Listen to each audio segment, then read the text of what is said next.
शिवरायांच्या कर्तृत्वाचं मूल्यमापन सुरू करण्यापूर्वी आधी आक्रमणाचं मूल्यमापन पूर्ण करू, मग कर्तृत्वाकडे जाऊ. कारण आतापर्यंत भारतवर्षामध्ये ज्या ज्या म्हणून स्वाऱ्या झाल्या त्या स्वाऱ्या परतवून लावण्यासाठी प्रत्येक वेळेला भारतीय वीरांनी जो काही अट्टहास केला, पण या सर्वांपेक्षा शिवरायांचं महत्त्व वेगळं ठरतं. याचं कारण सांगतो. अगदी भारताचा प्राप्त इतिहास जो आहे, माहितीतला जो प्राप्त इतिहास आहे, तो साधारणतः सिकंदराच्या स्वारीपासून सुरू होतो. अलेक्झांडरच्या स्वारीपासून भारताला बचाव करणारे चाणक्य चंद्रगुप्त, त्याच्यानंतर शकांची, हुणांची, कुशाणांची जी जी काही अनेक आक्रमणं झाली त्याला थोपवणारे कोणी यशोधर्मा, कोणी विक्रमादित्य, या सर्वांच्या कर्तृत्वाला तितकाच मोठा नमस्कार करताना एक लक्षात ठेवायला हवं की आतापर्यंतचं आक्रमण हे बहुतांशी राजकीय आक्रमण, सत्ता मिळवण्यासाठी झालेलं आक्रमण, राज्य मिळवण्यापुरतं झालेलं आक्रमण.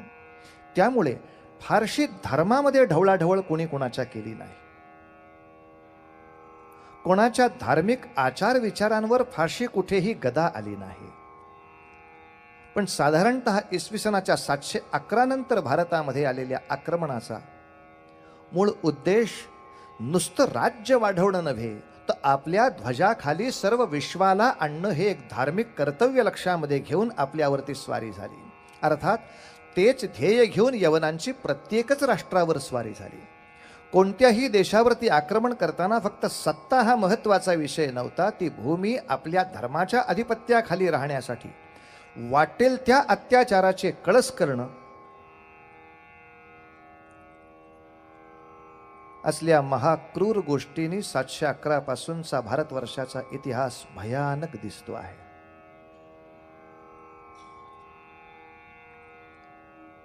पण भारतीयांचं आणखीन एक दुर्दैव असं की या आक्रमणाने का कोणास ठाऊक पण शहाणं होणं आम्हाला जमलं नाही, हाही आमचा आजार लक्षात घ्यायला हरकत नाही. याचं साधं सोपं सरळ उत्तर सांगतो म्हणजे आपल्या लक्षात येईल. अलेक्झांडरची स्वारी झाली, पण त्यांनी भारतीयांना काही फारसं ग्रीक करण्याच्या भानगडीत तो पडला नाही. कुशाण आले, पण भारतीयांना काही तो कुशाण करण्याच्या मागे पडला नाही. किंबहुना त्याच्यावरच बौद्धांचा किंवा जैनांचा प्रभाव असा जबरदस्त पडला की त्यांनी त्यांच्यापैकी कुठला तरी नंतर पंथ घ्यावा. परिणामतः पुढच्या कालखंडामध्ये मोहम्मद बिन कासिमची जी 711 भारतावर पहिली प्रचंड मोठी सिंधच्या बाजूने स्वारी झाली, याच्यानंतर पहिला बाटवा बाटवीचा जो हैदोस उसळला. किंबहुना आपल्या सातत्याने लक्षात येतं की तत्कालीन राजे शौर्यामध्ये नाही कमी पडले, वीरत्वामध्ये नाही कमी पडले. भारताला पहिली किळस आली ती क्रौर्याची. कारण हे युद्ध सैनिकांपुरतं राहत नव्हतं. नागरिकांची सरसकट कत्ले आम करत सुटावं. समाजामध्ये समोर दिसतील नसतील तेवढ्या मुलखातली जनावरं बेचिराख करावी, शेती बेचिराख करावी, मालमत्ता बेचिराख कराव्या, देवळं वाटेल तशी पडावी, त्यातल्या मूर्तींचं अत्यंत पावित्र्य भंजन करावं. या सगळ्या क्रूरतेला माणसं विटली. नको बाबा ताप. पण अशा रीतीनं आपली संख्या थडाथड परधर्मामध्ये जाते म्हटल्यावर किमान तत्कालीन धर्माचार्यांनी पटकन एकत्र येऊन जर एक निर्णय केला असता की अशा रीतीनं आपली संख्या भरा निघून जाणं याच्यात आपली फार मोठी हानी आहे, तर ताबडतोब आपण एक विधी संकल्प असा केला पाहिजे की ज्या योगे एक यावनी आक्रमण सिंधवरती आलं, दाहिर राजांनी त्याला मुतोड जबाब दिला, सिंधमधलं आक्रमण निघून गेलं. पण अर्थातच प्रचंड मोठी लोकसंख्या यवन झाली, ती तशीच राहिली, ती नाही परत हिंदू झालेली. आता पुन्हा यवनांचं आक्रमण होईल तेव्हा ही लोकसंख्या त्यांना मदत करायला उभी राहणार. याच्या ऐवजी आता दाहिर जिंकलाच आहे आणि आत्ता परधर्मामध्ये गेलेले हे ताजे लोक आहेत. या क्षणाला जर दाहिर राजाने पटकन जाहीर केलं की ज्यांना ज्यांना भीतीमुळे धर्म सोडावा लागला आणि ज्यांना ज्यांना आपणहून पुन्हा धर्मात यायची इच्छा आहे त्यांच्यासाठी ताबडतोब आपल्याला सोय आहे, अमुक कुंड आहेत, या ठिकाणी भरा भरा भरा आंघोळी करा, या ठिकाणी उभे राहा, कपाळी भस्म लावा, पटापटा आपली पुन्हा हिंदू नावं घेऊन घरी चला.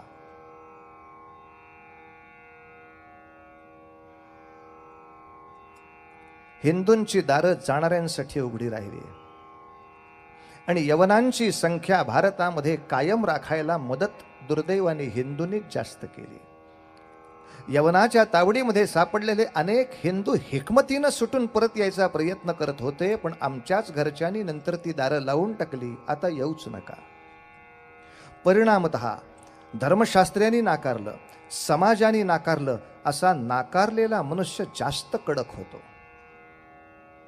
जास्त द्वेष्टा होतो. आणि असं लक्षात आलं तर आपल्याला दिसेल की 700 सालापासून 800 साल 900 साल इथपर्यंत स्वाऱ्या येत राहिल्या, आपण तोंड देत राहिलो, पण 1100 सालामध्ये खुरीची स्वारी झाली, ती निर्णायक झाली.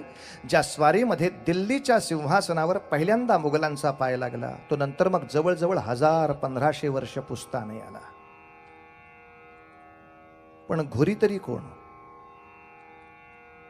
आश्चर्य वाटेल आपल्याला ऐकून, घुरी ही संपूर्ण जमात हिंदूंची होती, जी दुर्दैवाने तलवारीच्या जोरावर बाटवली गेली, ती आम्ही परत घेतली नाही म्हणून जास्त कडवी झाली होती.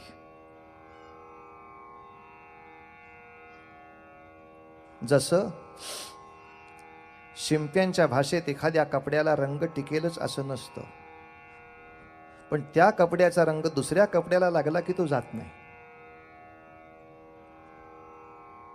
त्याची गॅरंटी देता येते, आता हा रंग जाणार नाही का, ह्याचा ह्याला लागला. तसं काहीतरी विचित्र होऊन बसायचं आपल्या आयुष्यामध्ये.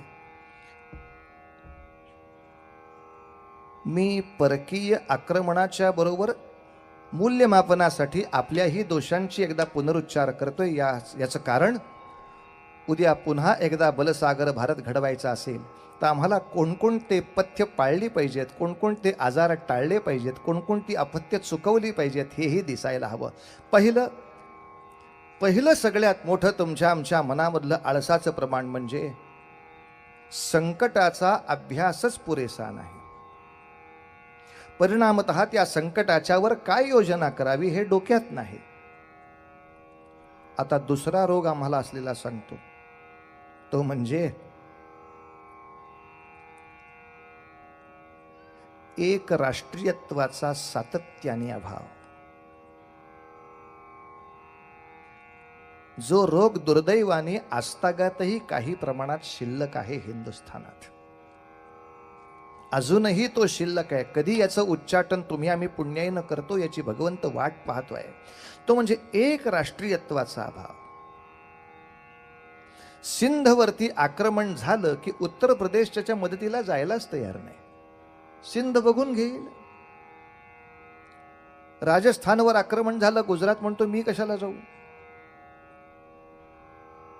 पंजाबवरती आक्रमण झालं, बंगाल म्हणतो मी कशाला जाऊ. इतकंच नव्हे तर मध्यंतरीच्या काळामध्ये गझनीनं जेव्हा सोमनाथाचा आमच्या 12 ज्योतिर्लिंगांपैकी एक महत्वाचं असलेलं शिवमंदिर फोडलं, त्याच्यातून लक्षावधी रुपयांची लूट त्यांनी नेली. हे मंदिर वाचवण्यासाठी तत्कालीन गुजरातमधल्या राजांनी एक असा विनंतीवजा अर्ज काढला होता की आसपासचे आपण सगळे राजपूत राजे, आपण हिंदू राजे पटकन एकत्र होऊया आणि या सोमनाथाचं सगळं काय असेल ते पावित्र्य वाचवूया. बाकीचे राजे म्हटले हा प्रश्न गुजरातचा आहे.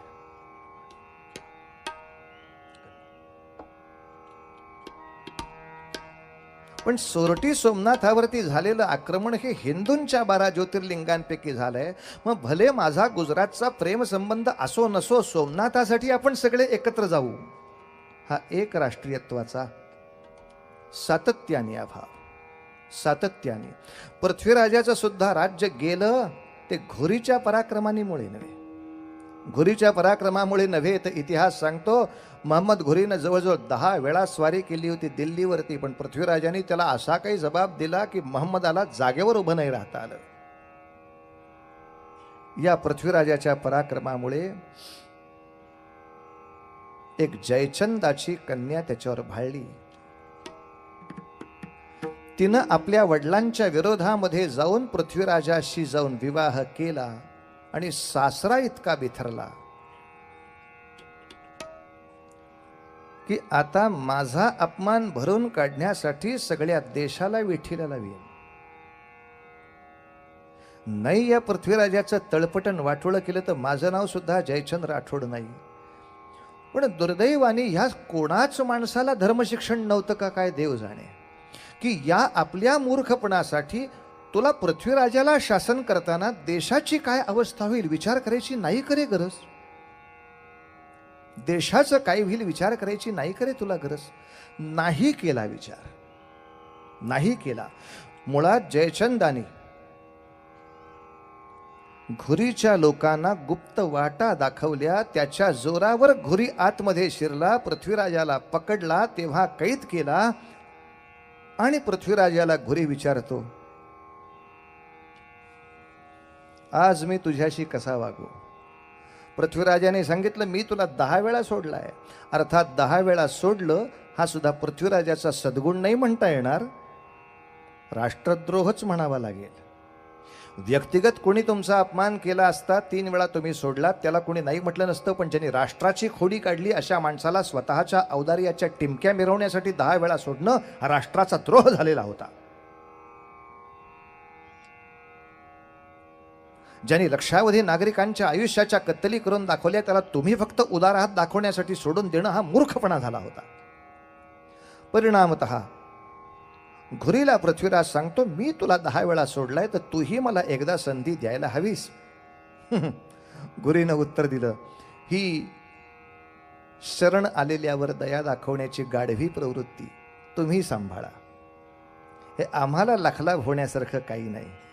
त्याने पृथ्वीराजाला तर मारलाच, पण इतिहास असं सांगतो की जयचंद राठोड ज्यांनी ही फितुरी केली होती, ज्यांनी आपल्या जावयाच्या विरुद्ध हे मूर्खपणाचं षडयंत्र केलं होतं, त्या जयचंदाचं काय झालं. त्या जयचंदाला सुद्धा काकडी सोलल्यासारखा चांबडी सोलून त्यांनी आपल्या राजधानीच्या वेशीवर टांगून गिधाडांना खाऊ घातला. अरे जो आपल्या जावयाचं चांगलं चिंतत नाही तो माझं काही चांगलं चिंतणार आहे. पृथ्वीराज संपला, जयचंदही संपला. तिसरा भारताचा रोग, सातत्याने बेसावतपणा. उत्तरेमध्ये एवढा मोठा सत्ता पालट झाला तर किमान महाराष्ट्राने, कर्नाटकाने, आंध्राने, तमिळनाडूनी एक हिंदू राजांची पटकन फळी उभी करावी. सो जाओ आराम से. घुरी नंतरचा सगळ्यात मोठा सत्ताधीश अल्लाउद्दीन खिलजी चितोड पर्यंत येऊन उभा राहिला. अनेक सौंदर्यवती पद्मिनीसह चितेमध्ये जळून जळून जळून खाक झाल्या. आता तरी आंध्र, तमिळनाडू, महाराष्ट्र एकत्र. आराम करो शान से, आराम करो शान से. किती वेसावतपणा व्हावा की 12व्या शतकाच्या अखेरीला हा अल्लाउद्दीन महाराष्ट्रावर येऊन कोसळला, तेव्हा आम्हाला समजावं की देश पारतंत्र्यात आहे का. प्रश्न एक उभा राहतो नेहमी मनामध्ये, जरा चिंतन करा. हा प्रश्न असा की अल्लाउद्दीन खिलजी दिल्लीतून निघाला आणि देवगिरीवरती येऊन कोसळला, तो काय एका दिवसात नव्हता आला, आठवडाभर आधी तर निघाला असेल. मग आठवडाभर आधी आपला शत्रू आपल्या प्रांतावरती कोसळण्यासाठी निघालाय हे सांगायला महाराष्ट्रातल्या राज्यातले गुप्तहेर कोणीही दिल्लीला नव्हते. कोणालाही गुप्तहेर ठेवण्याची आवश्यकता वाटली नाही. या गुप्तहेरांनी वेळच्या वेळी बातम्या दिल्या नाहीत.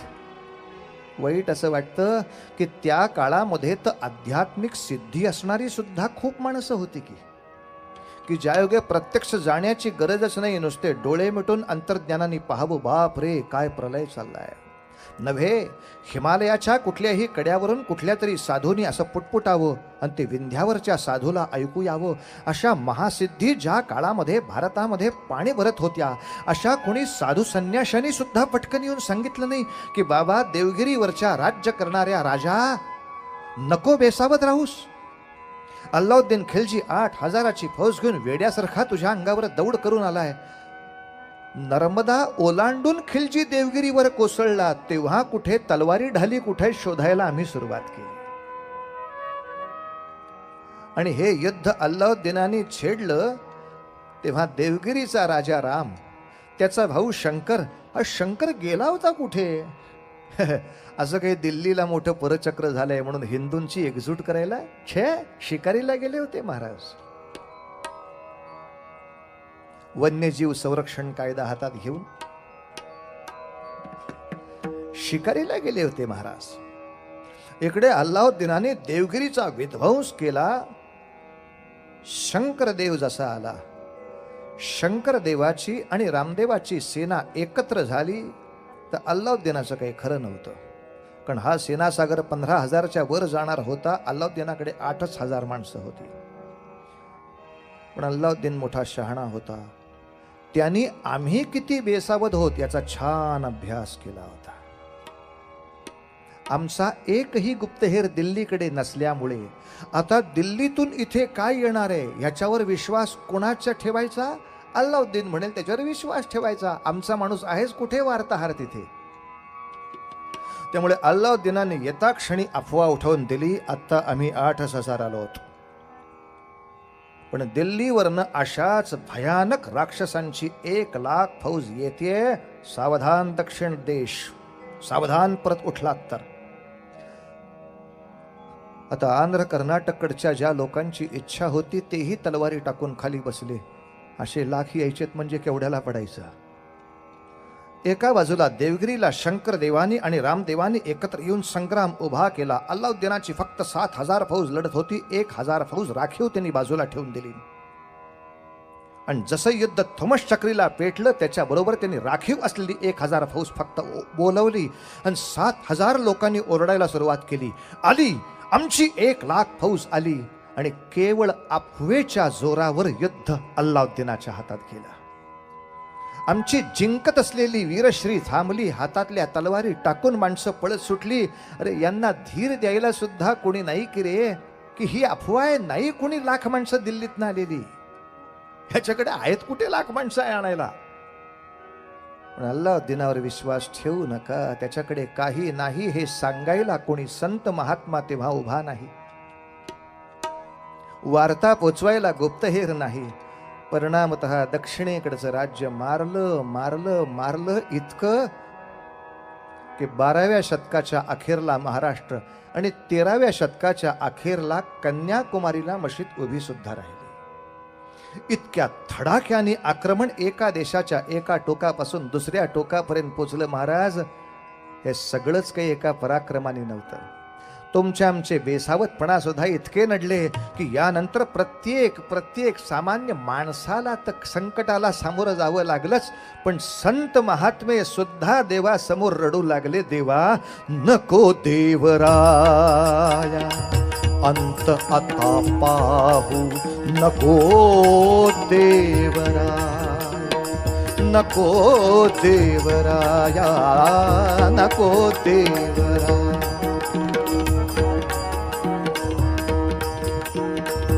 अंत आता पाहू, प्राण हा सर्वथा जाऊ पाहे, नको देवराया. अंत आता पाहू, नको देवराया.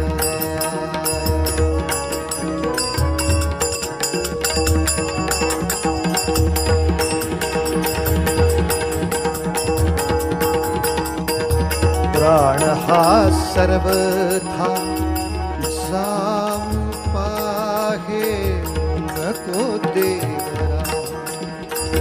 हरिणीचे पाडस व्याघ्रे धरिये रे, हरिणीचे पाडस व्याघ्रे धरिये रे. मज लागी चाहले तैसे देवा, नको देवराया. अंत आता पाहू, प्राण हा सर्वथा जाऊ पाहे नको देवरा.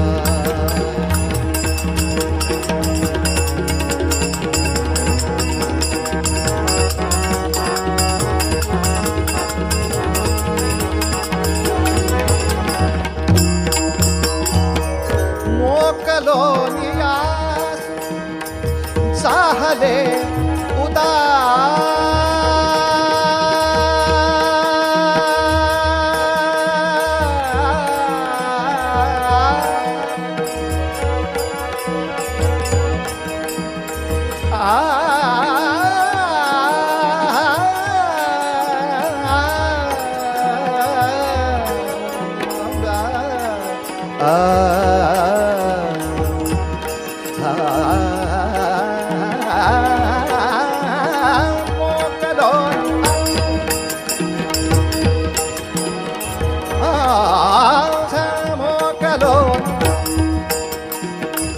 मोकलोन आसा झाले उदास घेई कान्हो पात्रेस हृदयात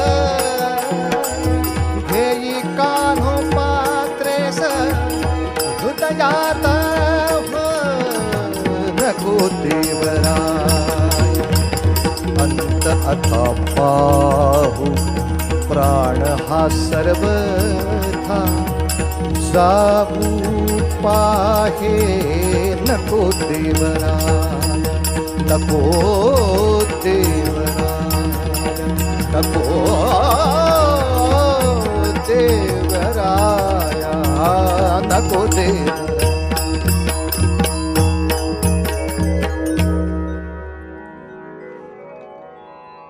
कुठपर्यंत अन्याय सहन करावा. नामदेव महाराजांसारख्या संतांनी तीर्थावळी काढून दिल्लीपर्यंत जावं. दिल्लीच्या बादशहाने नामदेवांना दरबारामध्ये बोलवावं आणि त्यांच्या डोळ्या देखत गाय कापून टाकावी.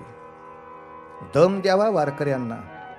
किती दिवसात करता जिवंत गाईला. महाराजांनी म्हणावं 3 दिवसात करतो. 3 दिवस अन्न पाण्याविना वारकरी दिल्लीच्या दरबारात कोंडले जावेत. नामाचा टाहो फोडला जावा. ती गो माता जिवंत व्हावी. नामदेव महाराजांनी गहीवरून म्हणावं, पांडुरंगा इथवर आलास.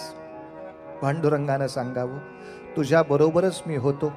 मला यायला 3 दिवस लागतील असं तुला वाटलं म्हणून तो 3 दिवसांनी म्हणालास. मी इथेच होतो. आणि नामदेवांच्या मनामध्ये संशयाचं काहूर असं उठलं. याचा अर्थ भगवंता, तुम्ही इथे असताना गाय कापली गेली. याचा अर्थ तुम्ही पाहत असताना हे झालं. याचा अर्थ तुम्ही माझ्या मागे उभे होतात तेव्हाच गायीच्या कमानीवर सोरा चालला. का भगवंता?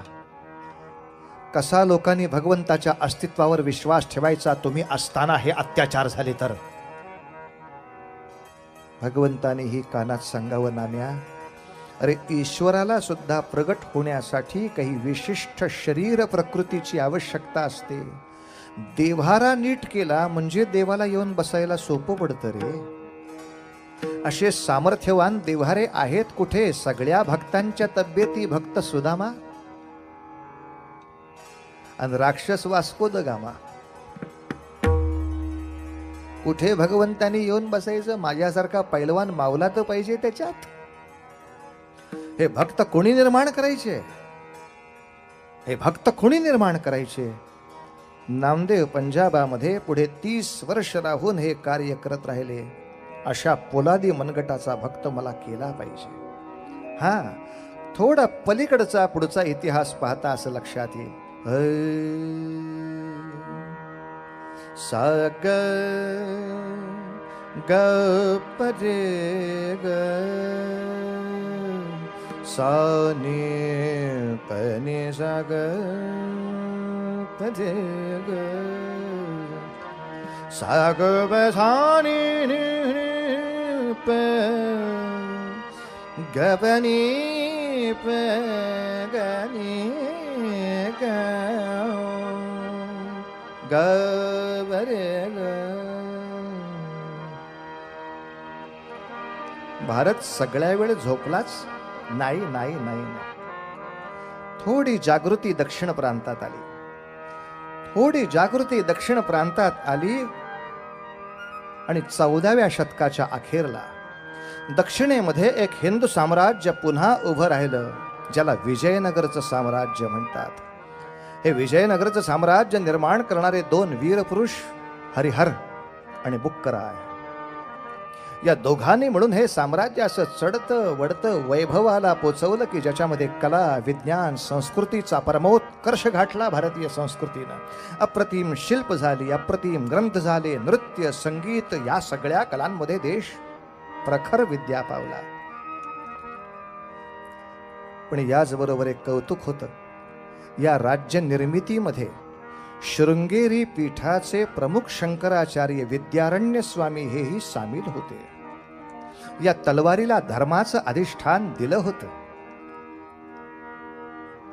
नशीब त्यावेळेच्या बुक्करायाचं, नाही तर एखाद्याने प्रवचन दिलं असतं, वो तो राजकारण की बात है, हम इसमें दखल नहीं देना चाहते, चला घरी. असा कुठलाही प्रकार न होता विद्यारण्य स्वामी स्वतः तिथे दटून राहिले. आणि कसे तर सर्व हिंदूंच्या अनेक उपजातींना एकत्र करण्यामध्ये ते कामरत. कारण आमच्यामधले पोटभेद काय कमी आहेत? पोट कमी, भेद खूप. एकाच शंकरांच्या भक्तामध्ये सुद्धा शैव आणि लिंगायत दोन वेगळे परत. एकाच वैष्णवांमध्ये तिर्पगंध, सरळगंध, तिर्पगंध हे 3 प्रकार वेगळे. अजून बब पोट. सगळ्या पोट पंथांना एकजुटीनं दारून आद्य शंकराचार्यांच्या बरोबरीनं विद्यारण्य स्वामींनी त्या आद्य शंकराचार्यांची गादी चालवली. कारण प्रत्येक हिंदू मनुष्य पंचायतन पूजा करतो, कुठल्या एका रूपाची नाही. शिव आहेत, विष्णू आहेत, गणपती आहे, शक्ती आहे आणि सूर्य म्हणजे स्वतःची कुलदेवता आहे. या 5ही जणांची पूजा आपली एकत्र आहे. त्यामुळं कोणीही कोणाच्या रूपाचा द्वेष करायचा नाही, कोणालाही कमी जास्त लेखायचं नाही. हे आचार्यांकडून आज्ञा आल्यावर जे प्रचंड संक्रमण झालं ते कौतुकाचं होतं. पण पुन्हा एकदा वैभव आलं की हिंदू संकट विसरला. वैभव आलं की हिंदू संकट विसरला. हरिहर आणि बुक्करायांच्या विजयनगरच्या साम्राज्याचं कौतुक कुठपर्यंत होतं? ऐकून ठेवा, कुठपर्यंत होतं. त्यांनी स्वतः कुराणाचा आदर तर केलाच, तर इतकंच नव्हे तर विजयनगरच्या आसपास असणाऱ्या मुस्लिम धर्मियांच्यासाठी अत्यंत आदराने मशीदही बांधून दिली. एक सुंदर प्रार्थनास्थळ उभं केलं. नव्हे, दरबारामध्ये ज्या विद्वत चर्चा व्हायच्या त्याच्यामध्ये ख्रिश्चनांचे पाद्री सुद्धा येऊन बसायला लागले. इतका सगळ्या धर्मांचा सन्मान विजयनगरच्या हिंदू साम्राज्यानं केला. पण एका बाजूला हा सगळा सन्मान चालू असताना महाराष्ट्रामध्ये मात्र हसन गंगू बहामनी या एका सरदाराने 5 बादशाह्या निर्माण केल्या. आदिलशाही, कुतुबशाही, इमामशाही, निजामशाही, बरीदशाही. हे 5 बादशहा महाराष्ट्राच्या, कर्नाटकाच्या, आंध्राच्या विविध भागांवरती आपलं स्वामित्व जमवून उभे राहिले. अनेकांना अशी शंका येते, यांच्या हातामध्ये जर सत्ता होत्या तर 100% हिंदू वाटून का नाही मोकळे झाले? कसे वाटवतील? गुलाम म्हणून वापरायला कोणी हवं होतं ना. त्यांना ज्या क्षणाला कळलं की या लोकांना धर्मापेक्षाही स्वतःचं मोठेपण जास्त प्रिय आहे, हे बादशहाच्या लक्षात आल्यावर ते कशाला गप्प बसतील? आम्हाला व्यक्तिगत मोठेपणा देण्याच्या भांडणामध्ये गुंतवून प्रत्येकाने आपापल्या सरदारांच्या फौजा उभा केल्या. आता आदिलशहाने निजामाशी लढायचं, निजामाने कुतुबशी लढायचं, कुतुबने इमामशी लढायचं, इमामने बेदरच्या बादशहाशी लढायचं, सगळ्या बादशहांनी एकमेकांशी लढायचं. आपापले मुलक वाढवायचे, आपापले खजिने वाढवायचे, मरायचं फक्त हिंदूंनी. कारण याही बादशहाच्या पदरी हिंदूच सैन्य, त्याही बादशहाच्या पदरी हिंदूच सैन्य. प्रत्येक सरदाराला फक्त बढतीचं आलोभन दाखवायचं, प्रत्येक सरदाराला फक्त जहागिरीचं प्रलोभन दाखवायचं. एकदा जहागिरी दिसायला लागली, बाकी सगळं देव धर्म गेला चुलीत. बाकी सगळा देव धर्म गेला चुलीत. असं काहीतरी विचित्र आपलं मानस तयार होतं, ज्याचा हा गैरफायदा घेतला जातो. विजयनगरचं एक हिंद साम्राज्य प्रचंड मोठं होतंय हे लक्षात आल्याबरोबर 5ही बादशहा एकत्र झाले. आणि 5ही बादशहाने म्हणून 15व्या शतकामध्ये तालिकोट नावाच्या रणक्षेत्रामध्ये अशी प्रचंड चढाई करून शेवटचा विजयनगरचा हिंदू राम राजा असा सटकून मारला. पुन्हा लढाईचा चुकीचा प्रकार, लढाईच्या चुकीचा प्रकार असा 5 बादशहांनी कोंडलेला राम राजा पकडला गेला. हा हरिहर बुक्करायाचा पुढचा वंशज, शेवटचा वंशज हा पकडला गेला. नभे आदिलशाही माणसाकडून त्याचं सट्टिशी मुंडकं उडवलं गेलं. राजाचं मुंडकं भाल्याला लावलं आणि ते मुंडकं हत्तीवर चढवलं. ज्या क्षणी समोरच्या 5 लाख हिंदू सैन्याने, मुद्दाम आकडा सांगतो, 1 लाखाचं घोडदळ आणि 5 लाखाचं पायदळ आहे रामदेवाकडं. पण असं असताना सुद्धा या 5 लाखांनी आपला राजा मेलेला पाहिला आणि पळायला सुरुवात केली. पुन्हा एकदा एका विचित्र भावनेचा इथे प्रादुर्भाव दिसतो. युद्ध ध्वजासाठी असतं, राजासाठी नाही. शिवरायांनी मग काय याच्यापेक्षा वेगळा महाराष्ट्र केला ते आपल्या लक्षात येईल. आतापर्यंतची सगळी युद्ध राजा मेला की सैन्य पळत होतं, राजा मेला की सैन्य पळत होतं. शिवाजी राजांनी ती आमची मानसिकता अशी बदलून दाखवली की आता राजासाठी युद्धच नाहीये. पुढच्या कालखंडामध्ये काळपटावरनं शिवाजी राजेही गेले, संभाजी राजेही गेले.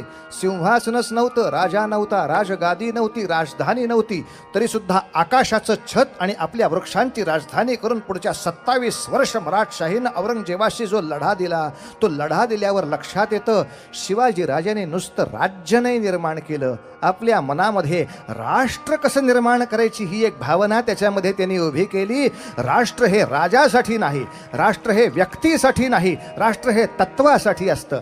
अनेक माणसं येतील जातील, त्याच्यासाठी नाही थांबून राहायचं, त्यासाठी युद्ध नाही थांबवायचं. शिवाजी राजांची ताकद त्या क्षणाला दिसते. अर्थात विजयनगरचं साम्राज्य उद्ध्वस्त 5 बादशहांनी मिळून केलं असं मी म्हटलं. पण या 5 बादशहांमध्ये 80% फौजेचा भरणा हिंदूंचाच होता. आपल्या व्यक्तिगत स्वार्थापोटी एक विजयनगरचं हिंदू साम्राज्य सुद्धा नष्ट करायला अनेक हिंदू सरदार एकत्र यावेत फक्त बादशहाच्या कृपेला. का हो आपले, का हो महाराज, याला छेद देणारा कोणीच नाही का हो उभं राहिलं? हो राहिलं ना उभं, म्हणून तर ते चरित्र इथं सुरू करावं लागतं. का असं जेव्हा 5-5 बादशहांच्या हाताखाली आमचेच सरदार आमच्याच राज्याचा गळा घोटत असताना घृष्णेश्वराच्या मंदिरासमोर भोसे गावाचे पाटील मालोजी राजे भोसले उभे होते प्रार्थना करायला. सांब सदा शिव, सांब सदा शिव, सांब सदा शिव, सांब सदा शिव, सांब सदा शिव पावरे, सांब सदा शिव, सांब सदा शिव, सांब सदा शिव पावरे, सांब सदा शिव, सांब सदा शिव.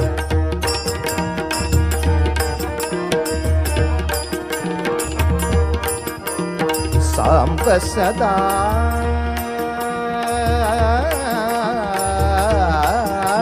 शिव, सदा शिव पावरे, सदा शिव पावरे.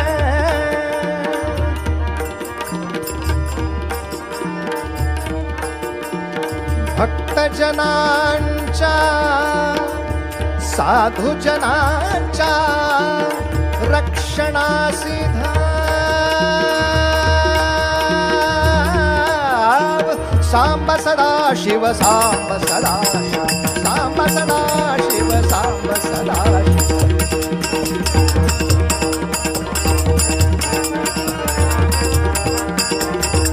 सांब सदा शिव पावरे सांब सदा शिव सांब सदा शिव सांब सदा शिव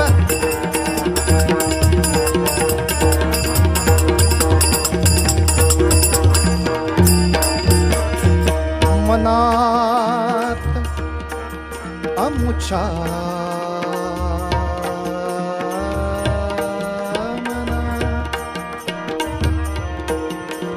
मना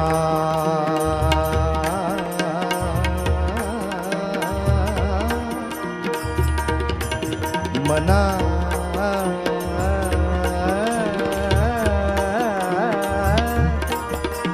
मनात अमुच्या स्वप्न उभे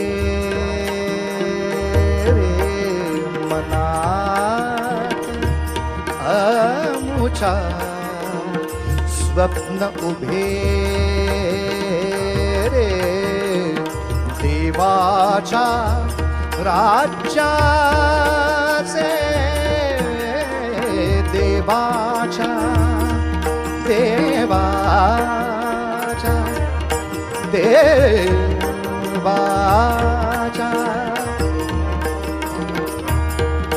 देवा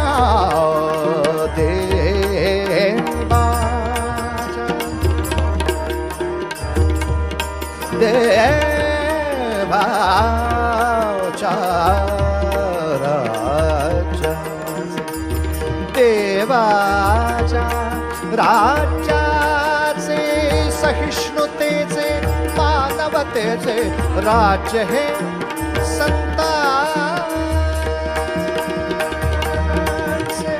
मनीषा अमुची पूर्ण करण्या सांब सदा शिव धावरे सांब सदा शिव सांब सदा शिव सांब सदा शिव धावरे सांब सदा शिव सांब सदा शिव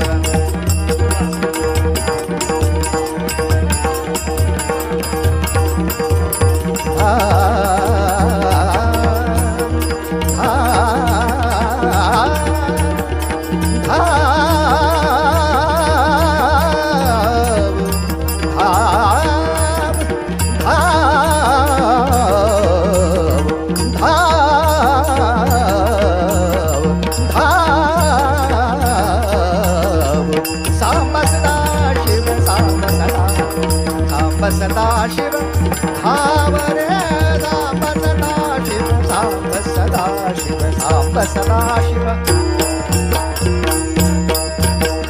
नमः पार्वती पते हर हर महादेव। हे सांब शिव शंकरा, आमच्या मनामध्ये धर्मराज्य उभं करण्याची इच्छा आहे, प्रयत्न आम्ही करू शकतो, यश तुझ्या हाती आहे। तू आम्हाला कौल दिला पाहिजेस की तुला आमचं कार्य मान्य आहे म्हणून। असा भगवान शंकरांच्या पुढे प्रार्थनापूर्वक नवस केला। दुसऱ्या दिवशी शेत नांगरायला घेतलं, ते हजारो मोहरांनी भरलेले हांडेच सापडले। देवाने कौल दिला, मालोजी खूप झालं रे, आता 300-400 वर्ष आपल्या महाराष्ट्राला, दक्षिण प्रांताला खूप लाथाने तुडवला, चापकानी बडवला, रहा आता उभा। स्वतः मालोजी राजाने त्या पैशाच्या जोरावर देवालय चांगली केली, सरोवर बांधली, पाणपोया केल्या, लोकांना आधार म्हणून उभा राहिला, शेती बळकट केली आणि शेती राखायला सैन्यही बळकट केली। हो, हे आता पुढच्या पिढीचं शहाणपण। कारण आमच्याकडे एकदा सोमनाथाचं देऊळ लुटल्यावर पुन्हा ते देऊळ लुटलंच जाणार नाही असं सैन्य उभं करण्यासाठी नाही पैसे खर्च केले, पुन्हा चोरांनी ते लुटावं म्हणून देवळात पैसे भरले, न्या परत। आणि कौतुकाने सांगितलं, त्यांनी 15 वेळा नेलो ना, आम्ही 16व्यांदा सुद्धा तिथे पैसे ठेवले, पागलच आहेत। पण आस्थागायत आमची ही वृत्ती बदलत नाही। अजूनही ज्यांच्याकडे करोडो रुपये असतात असे लोक सोन्यासारखी माणसं उभी करू असे कधीच नवस करत नाही. फक्त सोन्याचे दागिने करू याच्यातच सगळे खर्च करतात. आणि असे दागिने करायचे, मोहरा करायच्या, भांडी करायची, खजिन्यात ठेवायची आणि सरकारला देऊन टाकायची. हिंदू धर्माच्या म्हणून कल्याणासाठी तो पैसा जर खर्च केला असता, जर व्यय झाला असता, तर हिंदूंना दुसऱ्या पुढे पदर पसरायची आयुष्यात वेळच कधी आली नसती. आपण नुसतं म्हणायचं हिंदूंकडे तसं फंडिंग नाही हो. अरे कटलं डोंबल्याचं फंडिंग नाही. फंडिंग खूप आहे. फंडिंग ज्यांच्याकडे आहे त्यांना अक्कला नाहीत. या निर्बुद्धांच्या हातामध्ये लक्ष्मी जाऊन बसल्यामुळे हा सगळा तुमच्या आमच्या आयुष्याचा बट्ट्या बोळ आणि गोंधळ होऊन बसला आहे. आमच्या मंदिराची कधीही विटंबना होणार नाही यासाठी सज्ज असणारी 5,000 मुलं उभी करून दाखवतो. देता का वर्गणी? असलं काही सांगू नका. बर, मग चोरांना लुटायला सोपं पडावं म्हणून मी देवळाला सोन्याचं दार बसवतो. हो, म्हणजे आत येऊन लुटण्यापेक्षा बाहेरच्या बाहेरच न्यायला बरं ना. असं सोन्याचं दार करतोय. देता का वर्गणी? कितीची पावती फाडू? टाळकं फाड तुझं. हराम्या, देवळाला सोन्याचे पत्रे बसवायचे असतील तर तुझ्याकडे पैसा आहे, पण देवळाला राखायला मनगट कोणी उभं करत असेल तर त्याच्या खटल्यासाठी तुझ्याकडे पैसा नाही होय रे.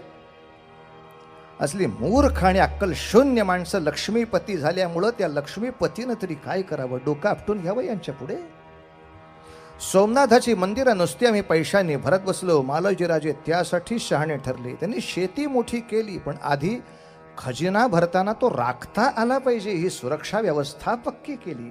आणि असा मालोजी राजा सैन्याने, पैशाने, कीर्तीने, आपल्या कर्तृत्वाने सगळीकडे लोकप्रिय होतो म्हटल्यावर निजामशहाने बोलवून घेतलं. आमच्या दरबारचे मानकरी म्हणून तुम्हाला नेमण्यात आम्हास आनंद वाटेल. मालोजी राजाने तूर्त असा विचार केला. आता एकदम काही 5 बादशाहांच्या विरुद्ध युद्ध करावं अशी आपली तयारी नव्हे, तर त्यातल्या त्यात एखाद्या बादशहाची कृपा संपादन करून घेऊन आपल्या अखत्यारीत असलेल्या राज्याचं तर सुराज्य करून दाखवावं. एक प्रयत्न करून पाहू, एक प्रयत्न करून पाहू. मालोजी राजांचं कर्तृत्व बहराला आलं. पण ऐकण्यासारखी गोष्ट ही आहे, कर्तृत्व बहराला आलं म्हणजे काय? म्हणजे इतकंच की निजामाच्या आदिलशहा बरोबर, कुतुबशहा बरोबर आणि इमामशहा बरोबर ज्या ज्या वेगवेगळ्या लढाया होत असत त्याच्यामध्ये निजामाला यश मिळवून देत ते राहिले. आता तूर्त काही पर्यायच नव्हता, त्यामुळे या मार्गाने जावंच लागलं. पण मालोजींचं मन सुद्धा खात होतं की शेवटी निजामशहाला खुश करण्यासाठी करायचं काय? ज्याचा माझा काहीही खरा वैराचा संबंध नाही अशा आदिलशावर तुटून पडा. काय असतं, कर्तृत्व बहराला या माझं यावं अशी आशीर्वाद देणं सुद्धा अवघड होऊन बसतं. हो ना, हो का नाही? मला सुद्धा कित्येक डॉक्टर नमस्कार करायला येतात आणि म्हणतात आशीर्वाद द्या की माझा दवाखाना खूप छान चालावा. आता याचा दवाखाना छान चालावा असा आशीर्वाद देणं म्हणजे रत्नागिरीमध्ये आजारी माणसांची संख्या वाढली पाहिजे ना. तेवढे पेशंट झाल्याशिवाय ह्याचा दवाखाना कसा चालायचा? म्हणजे एकाच्या आशीर्वादामध्ये हजारो लोकांचं अकल्याण म्हणायची वेळच येते. तसं कित्येक वेळेला मालोजी राजांचं कर्तृत्व बहराला आलं. निजामशहाने त्यांची पाठ थोपटली, मान्य. पण कर्तृत्व म्हणजे शेवटी तिथे काय होती? संधी. संधी एकच, इतर बादशहांना ठोकणे. आश्चर्य वाटेल हो आपल्याला. खरं म्हणाल तर निजामशहा, कुतुबशहा, बरीदशहा, इमामशहा हे सगळे एकाच पंथाची अनुयायी, तरी एकमेकाला त्रास देऊन उरारो बसतायत. आजही जगाच्या पाठीवर म्हणाल तर एकाच धर्माचे अनुयायी असलेले अनेक देश एकमेकांचे वैरीच दिसतात. इराण, इराक सारखे एकमेकाशी भांडत असतात. अफगाणिस्तान एकमेकाशी सारखे भांडत असतात. तालिबान यांच्याशी पाकिस्तानशी भांडत असतो. का भांडताय? भांडत असतात, हे सत्य. एका बाजूला जर्मनी सुद्धा बायबलच वाचते, इंग्लंड सुद्धा बायबलच वाचतं, फ्रान्स सुद्धा बायबलच वाचतं. सगळ्यांचा उभा दावा. इंग्लंड म्हणतं जर्मनीला नाही खाली नाक लावायला. म्हणजे धर्मग्रंथ एक असताना, तत्वज्ञान एक असताना, प्रेषित एक असताना सातत्याने उभा दावा. त्या मनाने हिंदुस्थानचं कौतुक करायलाच पाहिजे. कारण एकमेकांच्या पेक्षा वेगवेगळ्या उपासना हिंदूंच्या आपल्या एका देशात किती आहेत? स्वच्छपणे दिसणाऱ्या 10 आहेत, पण अगदी न दिसणाऱ्या सगळ्या संख्या जर मोजल्या तर हिंदुस्थानामध्ये एकमेकांच्या विरोधी उपासना असणारे 600 पंथ आहेत, की ज्याची एकाची उपासना एकाशी तशी जुळत नाही. वैदिकांची उपासना वेगळी आहे, ती जैनांशी जुळत नाही. जैनांची उपासना अशी आहे, त्यांना वेदांची फारशी मान्यता नाही. बौद्धांची उपासना अशी जी जैनांना मान्य होणार नाही. शिखांचा धर्मग्रंथ वेगळा असणार, लिगायंताचा वेगळा आहे, शैवांचा वेगळा आहे, वैष्णवांचा वेगळा आहे, गाणपत्यांचा वेगळा आहे, शाक्तांचा वेगळा आहे, कापालिकांचा वेगळा आहे, महानुभावांचा वेगळा आहे. किती नावं घेऊ? पण इतके सगळे वेगवेगळे पंथ असताना सुद्धा कोणीही एकमेकाच्या विरुद्ध दंगल करायची नाही. हे पवित्र हिंदुस्थाननी हजारो वर्ष सांभाळलेलं आहे. त्यामुळे जगाला सहिष्णुतेची शिकवणूक देण्याचं तोंड जर कोणाकडे असेल तर ते फक्त हिंदू माणसांकडेच आहे. कारण त्यांनी 600 पोटभेद असताना सुद्धा एक राष्ट्र ठेवलं आहे, आणि बाकीच्यांनी धर्मग्रंथ एक असताना सुद्धा आपल्या भांडणात सगळ्या जगाला भरडायला बसलेले आहेत. 5 बादशहा असून सुद्धा ते एकत्र यायचे विजयनगर संपवायचं असेल तर. पण बाकीच्या वेळेला बोक्याची भांडणं, लोण्याचा गोळा कोणी खावा याच्यासाठी भांडायचं. पण काय मजा आली.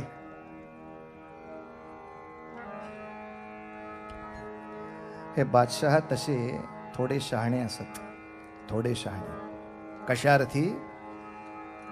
हे सगळे हिंदू सरदार आपल्याशी एकनिष्ठ राहायला पाहिजेत, त्यामुळे काही हिंदूंचे सण साजरे करायची ते परवानगी देत. करा थोडेसे सण साजरे. अर्थात एका बाजूला ते रंगपंचमीचा सण साजरा करायला परवानगी देताना, दुसऱ्या बाजूला हा रंगपंचमीचा सण ज्या गोपालकृष्णांच्या नावे असतो ती मथुरा तोडून त्या ठिकाणी त्याची विटंबना करून झालेली असते. रामनवमी तुमच्या घरापुरती साजरी करायची असेल तर करा असं सांगत असताना अयोध्येच्या राम मंदिराची विटंबना कधीच झालेली होती. शिवरात्रीचं शिवगंध लावलं तरी चालेल असं म्हणताना काशी विश्वेश्वराला जोड्याने मरून केव्हाच झालेलं होतं. तेव्हा एका बाजूला धर्माचा आणि धर्मस्थळांचा एक प्रचंड विध्वंस करायचा आणि आपलं दाखवायचं, बघा मी तुमच्या सत्यनारायणाचा शिरा खातो का नाही, की आम्हाला काय कौतुक. अगदी प्रेमळ आहेत हो. आमच्या आई बापांना मारतात पण फोटोला हार घालतात.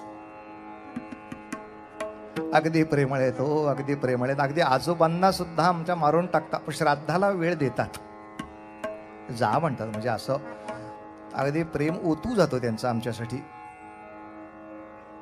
आम्हीच दुर्दैवी इतकी अक्कल शून्य झाल्यामुळे काही पर्याय नव्हता. आणि मग रंगपंचमीचा भरला दरबार,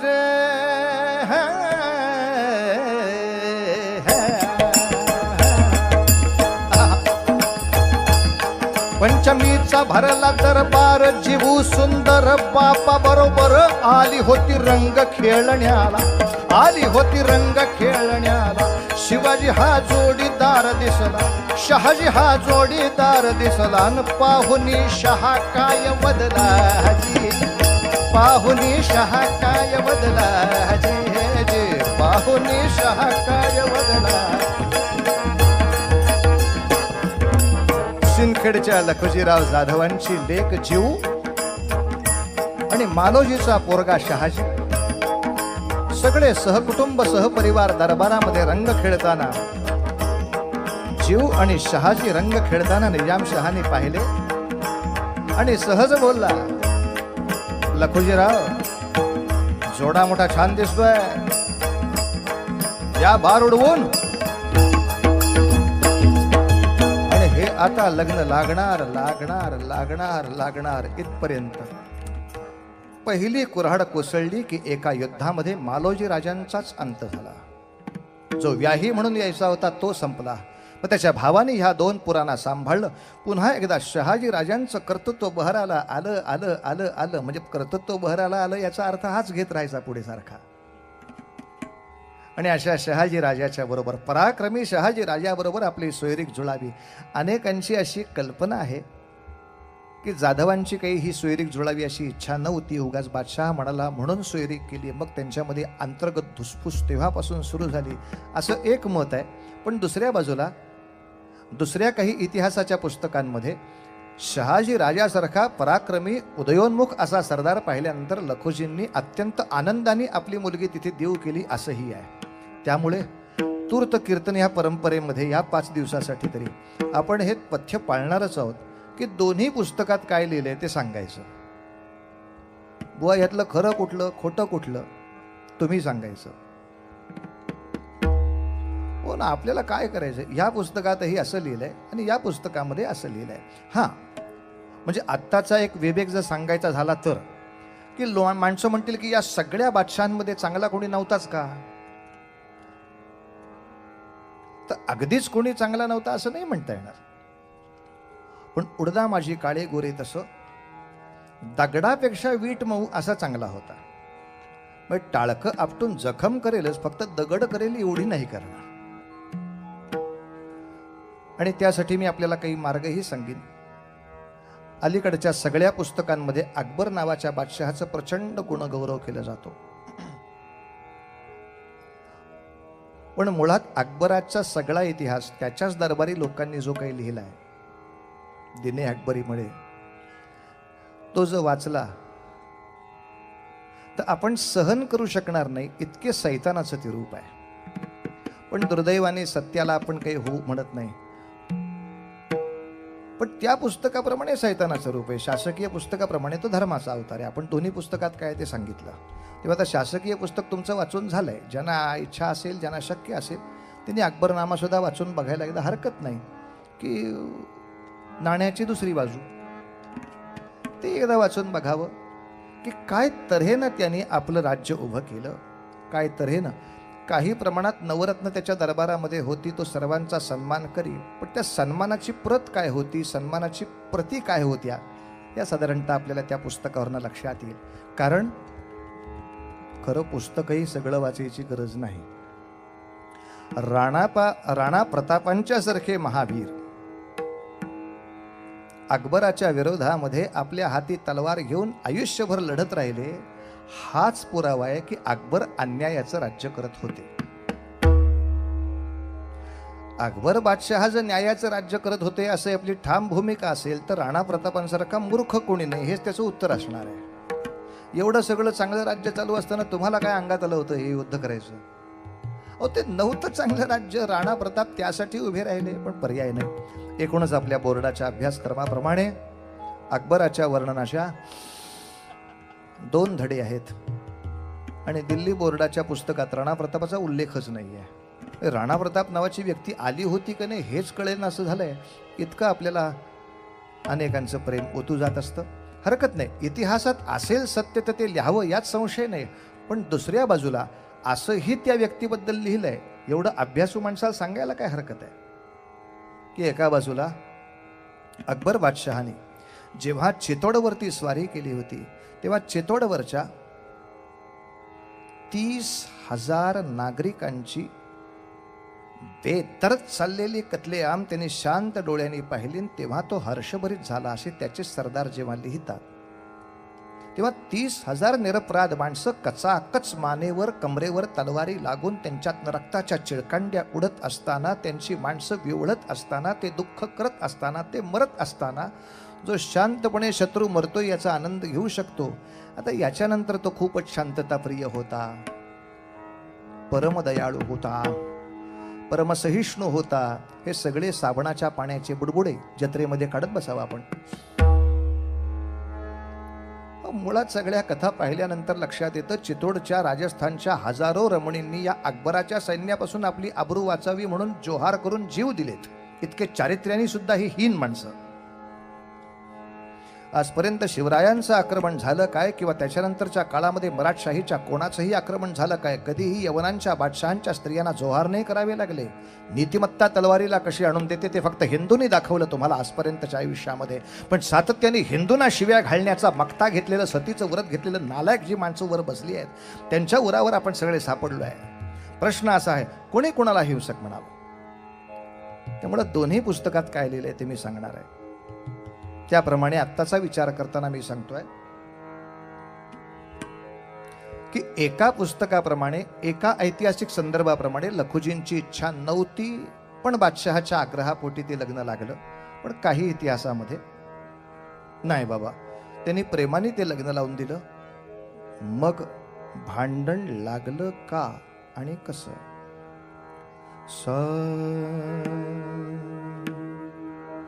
दररर तरत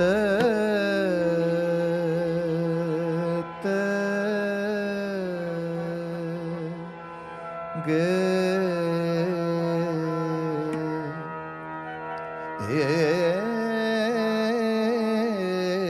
तोडी नावाचा हा राग आहे. हा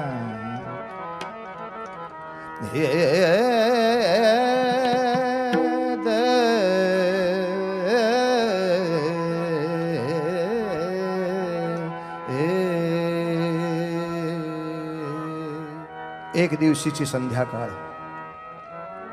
निजामशहाचा दरबार संपला.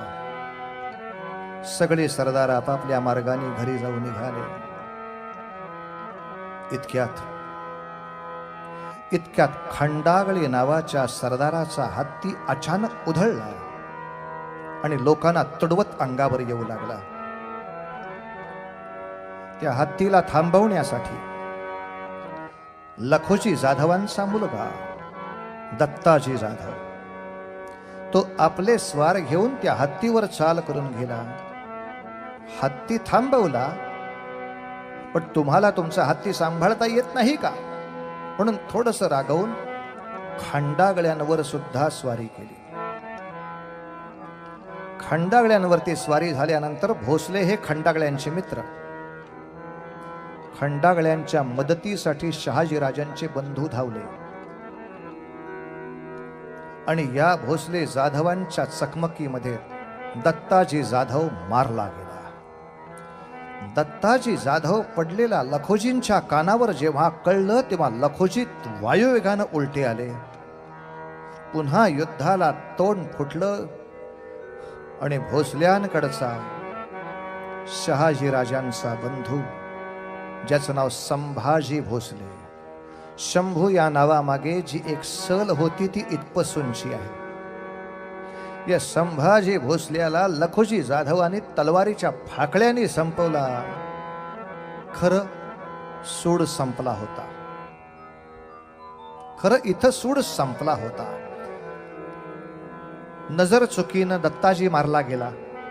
याचा सूड म्हणून भोसल्यांच्या गटातला एक मारला गेला. विषय संपायला हवा, पण डोकं असं फिरलं होतं, नाही या भोसल्याचा नायनाट करीन तर माझं नाव जाधव नाही. आणि जे वैर दोघांमध्ये पेटलं ते जिजाबाईंचं स्वप्न मनातल्या मनातच ठासळून गेलं. शहाजी राजाबरोबर लग्न झाल्यानंतर या जिजाबाईच्या मनामध्ये आशेचे धुमारे फुलायला लागले होते की आता माझे बाबा आणि माझा पती हे एकत्र येऊन काहीतरी पुन्हा मोठं स्वराज्य उभं करतील. पण आता बाबा आणि आमचे पतिराज एकत्र यायची शक्यताच निघून गेली होती. हे दोघं एकत्र यायची शक्यता निघून गेली. लखोजी चिडले चिडले चिडले इतके, निजाम जर शहाजी राजाचा सन्मान करत असेल तर मला नाही राहायचं इथं. लखोजीने निजामशहाला सोडला, मोगलांना जाऊन मिळाले. हे सगळं एकदम लक्षात राहील असं नाही, पण साधं साधं साधं मी जास्तीत जास्त सोपं करतोय. थोडं एकतानतेनं ऐका, गणित कळेल कसं भराभर पुढं जात आहे. मुघलांकडे गेले. मुघलांचा त्यावेळचा बादशहा शहाजहान, त्याला असा आनंद झाला की असा लखोजी सारखा माणूस नव्हे, त्याच्या बरोबरीनं विजापूरच्या आदिलशहानं सुद्धा निरोप पाठवला की शहाजहान तुम्ही खाली उतरत असाल तर या निजामाला दोघं मिळून गिळू. सगळे नरभक्षक. शहाजहान आपली ताकद घेऊन खाली उतरला. विजापूरचा सरदार त्याला मदतीला येणार होता. लखोजी तर मदतीला होतेच. निजाम घाबरला. शहाजीराजे म्हणले, निजाम, माझ्या हातामध्ये सूत्र देत असलास तर अजून विजय मिळवून दाखवतो. सर्व सेनेची एक छत्री सूत्र शहाजी राजांच्या ताब्यात दिली. शहाजी राजांनी शहाजहान बरोबर असा काही मुकाबला करून दाखवला की इतिहास सांगतो, विजापूरची मदत असताना आणि शहाजहानची मुघलांची ताकद असताना शहाजी राजांनी शहाजहानला खाली बसायला लावला, गुडघ्यावर बसायला लावला, तह करायला लावला आणि निजामशाही वाचवून दाखवली होती. तेव्हापासून शहाजहान ओळखत होता, शहाजी नावाची काही वेगळी शक्ती महाराष्ट्रात आहे, जी दिल्लीच्या 80,000 फौजेशी मुकाबला केवळ 20,000 माणसं घेऊन करू शकते. केवळ 20,000 माणसं घेऊन आदिलशहाला तटस्थ करू शकते. यह ठीक नहीं होगा. शहाजहान उलटा गेला आणि पुन्हा एकदा शहाजी राजांच्या मनामध्ये वारे खेळू लागले. अरे, आपल्या शक्तीवर बादशाह्या उभ्या आहेत, आपण आपलं राज्य का नाही करत? आपण आपलं राज्य का नाही करत आहे?